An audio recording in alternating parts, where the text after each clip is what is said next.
Assalamualaikum. Jumpa lagi kita hari ni. Banyak hari tak buat video kan? Hari ni kita buat.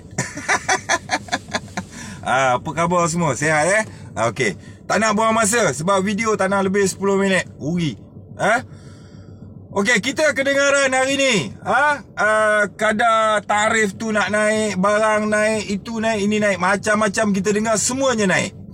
Dan kenaikan ini adalah benda yang memberi kesan kepada rakyat. Betul tak? Okey. Itu adalah apa tau maksud dia? Maksud dia jelas kat sini bahawa kerajaan Anwar Ibrahim ni dia gagal. Gagal lah ni. Bila harga barang naik, dia kata beras tak naik, tapi beras import bersepah, beras tempatan tak ada. Nak tak nak rakyat beli beras import. Beras yang harga 17-18 ringgit dulu dah tak ada dah tau. Beras yang 10 kilo pun dah dekat 40 ringgit, 50 ringgit dah sekarang. Sebab apa? Import. Tempatan tak ada. Jadi dia kata kita tak naikkan. Cuma beras tu tak ada. Pasal apa dia tak ada? Pasal nak jual beras import. Serius aku cakap ni. Memang tak ada. Pergi kedai kalau kau tengok beras import je bersepah. Beras tempatan mana ada? Dia tak naikkan harga beras tempatan. Tapi dia tidak adakan beras tempatan. Siapa kena bodoh? Rakyat kena bodoh. Lepas tu kita tengok sekarang ni kalau kita tengok Syabas ke bekalan air ke, dia sibuk nak tukar meter. Pasal apa sibuk tukar meter? Tarif air tidak dinaikkan, tapi meter kami tukar baru. Dia sibuk nak tukar meter, pipeline dia tak tukar. Patutnya dia sibuk tukar pipeline. Pasal apa? Pipe tu dah lama-lama semua dah. Tukar baru. Tak, dia sibuk tukar meter. Kenapa nak tukar meter? Kata menanggung kerugian. Kalau menanggung kerugian, kenapa tukar meter? Sebab nak naikkan tarif air tak boleh. Tukar meter. Jadi, rakyat Malaysia, semua korang tengok. Meter baru ni dengan meter lama, korang punya bil air naik ke, meningkat ke atau menurun? Kalau meningkat, itulah dia kenaikan dia. Siapa kena tipu?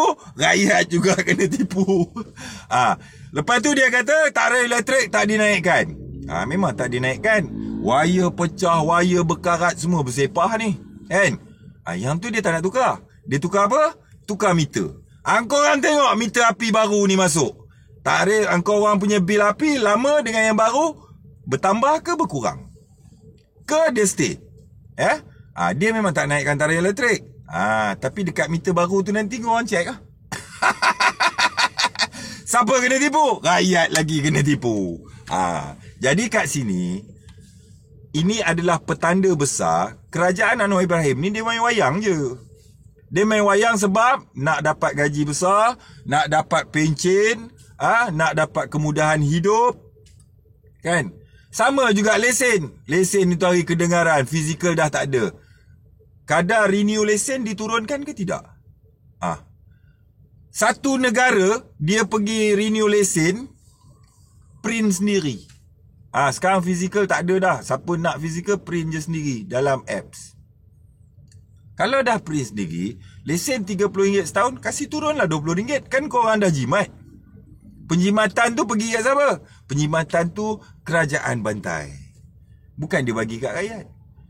Jadi, Anwar Ibrahim punya kerajaan ni, dia sembang kita nak tarik investor masuk, pelabur daripada Timur Tengah lah, pelabur dari Turki lah, apalah semua ni sembang kari je. Pasal apa? Mana dia, kalau pelabur masuk dalam negara, rakyat dia kadar sara hidup, kos sara hidup akan lebih menurun. Sebab apa? Kerajaan dia pandai cari duit.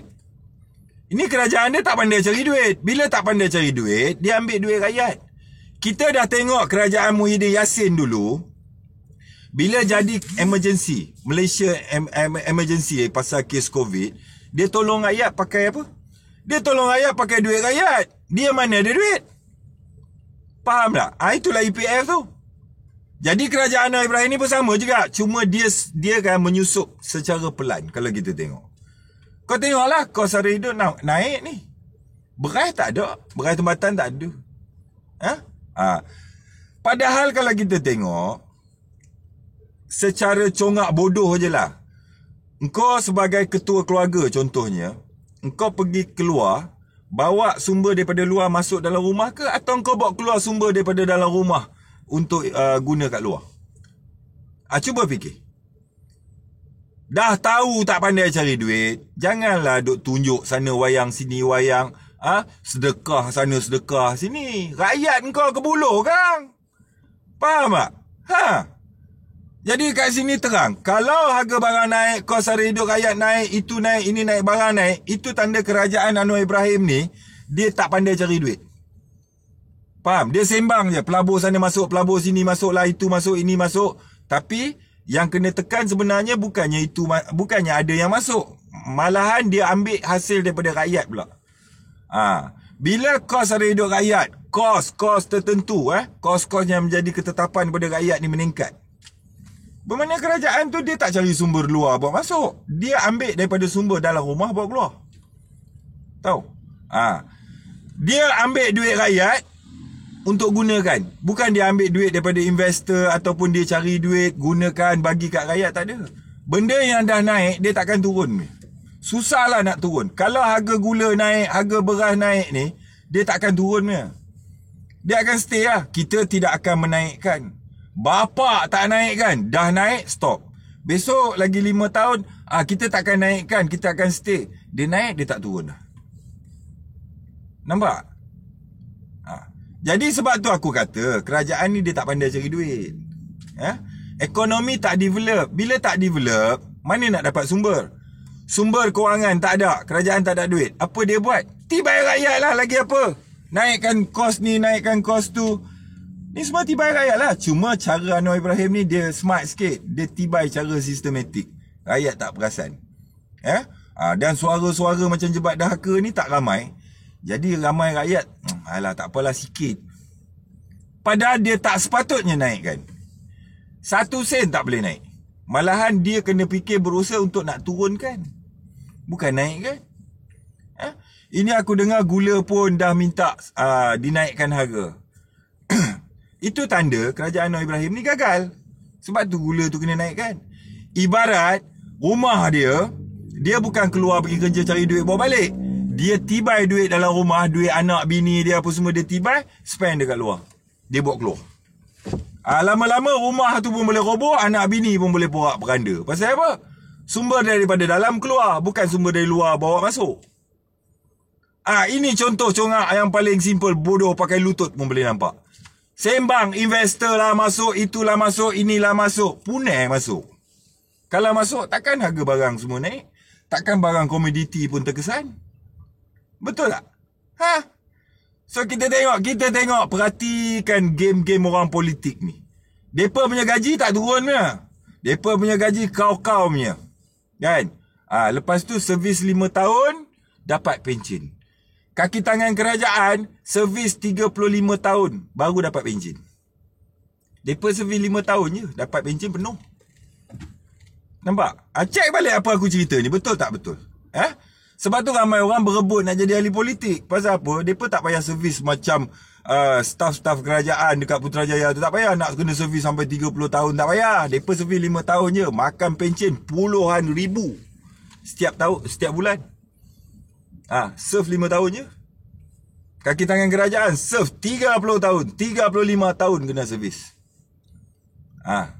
Itu pun sila-sila dapat pencen separuh.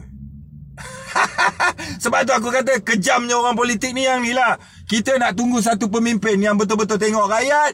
Dia makan gaji yang kecil, dia utamakan rakyat. Kenapa menteri-menteri nak gaji mahal-mahal? Kenapa? Dia buat apa?